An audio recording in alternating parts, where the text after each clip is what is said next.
Assalamualaikum warahmatullahi wabarakatuh. Saya Gina Septrinesa dari kelas 12 MIPA 5 akan mengikuti pengayaan matematika peminatan terkait materi turunan fungsi trigonometri. Di sini saya akan membuat video pembahasan terhadap beberapa soal.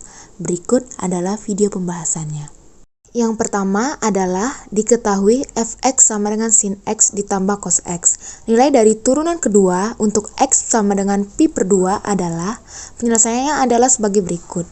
Diketahui fx sama dengan sin x ditambah cos x. Kita ingat, untuk konsep turunan trigonometri, jika sin diturunkan menjadi turunan pertama akan berubah menjadi cos, dan jika cos diturunkan akan berubah menjadi min sin. Maka didapatlah f aksen x-nya sama dengan cos x dikurang sin x. Untuk turunan keduanya yaitu f double aksen x berubah menjadi cos kita turunkan kembali yaitu menjadi min sin x, dan min sin x kita turunkan kembali menjadi min cos x. Maka untuk turunan kedua yaitu f double aksen x pi per 2, kita rubah x-nya menjadi pi per 2 yaitu min sin pi per 2 dikali cos pi per 2. Pi per 2 yaitu 180 dibagi 2. Maka min sin 180 per 2 adalah 90. Untuk min sin 90 adalah min 1 dikurang cos 90 derajat yaitu adalah 0. Maka min 1 dikurang 0 adalah min 1. Maka jawabannya adalah min 1. Untuk soal kedua, diketahui fx sama dengan 4 cos 2x pada selang 0 derajat dan pi yaitu 180 derajat tidak naik pada interval. Penyelesaiannya adalah sebagai berikut. Diketahui fx sama dengan 4 cos 2x. Kita ingat kembali konsep turunan trigonometri seperti soal nomor 1 tadi, yaitu di mana jika sin kita turunkan menjadi turunan pertama atau f aksen berubah menjadi cos, dan jika cos kita turunkan akan berubah menjadi min sin x. Maka 4 cos 2x akan kita turunkan sehingga cosnya berubah menjadi min sin, yaitu 4 dikali min sin 2x dikali 2.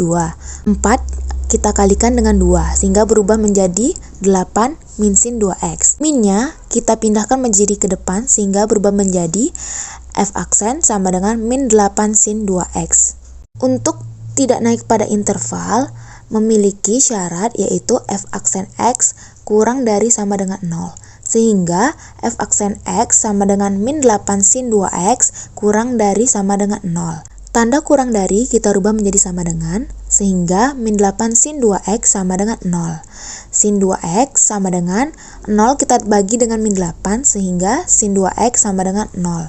Untuk sin sama dengan 0 berada pada sudut 0 derajat dan 180 derajat atau pi.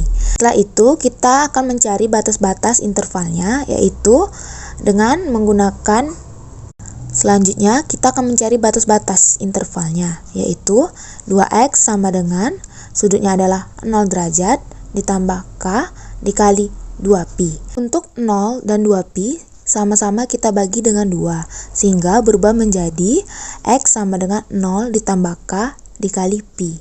Kita akan mengganti k-nya dengan 0 sehingga x sama dengan 0 ditambah 0 dikali pi yaitu x sama dengan 0. Selanjutnya kita ganti k-nya untuk k sama dengan 1, maka x sama dengan 0 ditambah 1 dikali pi. Maka 1 dikali pi sama dengan pi, sehingga 0 ditambah pi sama dengan pi. Selanjutnya k kita ganti dengan 0 untuk sudut 180 derajat yaitu pi, sehingga x sama dengan pi, 2-nya kita bagi dengan pi sehingga pi per 2 ditambah dengan 2pi-nya kita bagi dengan 2 juga sehingga tinggal dengan pi. Maka untuk k sama dengan maka untuk k sama dengan 0 pada sudut 180 derajat atau pi, x sama dengan pi per 2 ditambah 0 dikali pi. X sama dengan 0 dikali pi sama dengan 0 sehingga pi per 2 ditambah 0 adalah pi per 2. Selanjutnya kita ganti untuk sudut 180 derajat atau pi, kita ganti k-nya dengan k sama dengan 1, maka berubah menjadi x sama dengan pi per 2 ditambah k-nya kita ganti dengan 1 dikali pi.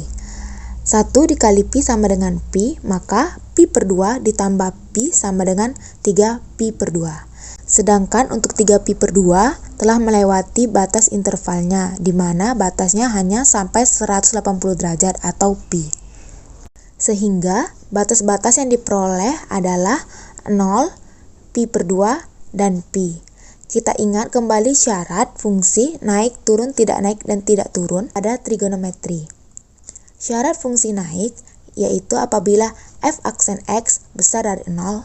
Syarat fungsi turun yaitu f aksen x kurang dari 0. Syarat fungsi tidak naik yaitu f aksen x kurang dari sama dengan 0. Dan syarat untuk tidak turun /adalah f aksen x besar dari sama dengan 0. Sehingga diperolehlah garis bilangannya sebagai berikut. Pada sudut 0 derajat hingga π/2 yaitu 90 derajat itu terletak pada kuadran pertama, sehingga nilai sin pada kuadran pertama adalah positif. Maka tanda untuk seterusnya akan mengikut yaitu positif, negatif, dan positif, begitu juga seterusnya. Sehingga didapatlah grafik fungsi tersebut tidak naik pada interval x besar dari sama dengan π/2 kurang dari sama dengan pi. Untuk soal ketiga, tentukan kemiringan garis singgung pada kurva fx sama dengan sin x per cos x dengan x sama dengan π/2. Penyelesaiannya adalah sebagai berikut, yaitu diketahui fx sama dengan sin x per cos x. Untuk kemiringan dilambangkan dengan m, maka m sama dengan y aksen. Kita ingat kembali seperti konsep turunan trigonometri pada soal-soal sebelumnya, di mana jika sin diturunkan menjadi cos dan jika cos diturunkan menjadi min sin. Maka untuk y aksennya adalah sin kita turunkan dan cos juga akan kita turunkan, sehingga berubah menjadi y aksen sama dengan cos x per min sin x. Y aksen sama dengan cos, x-nya kita ganti dengan π/2, begitu juga dengan min sin, x kita ganti dengan π/2, sehingga y aksennya berubah menjadi cos 90 per min 90. Untuk cos 90 bernilai 0 dan min 90 bernilai min 1. Sehingga 0 dibagi min 1 sama dengan 0. Sehingga kemiringan garis singgung pada kurva tersebut adalah 0. Sekian video pembahasan dari saya, Gina Septrinesa, dari kelas 12 MIPA 5. Lebih dan kurangnya saya minta maaf. Saya ucapkan terima kasih. Wassalamualaikum warahmatullahi wabarakatuh.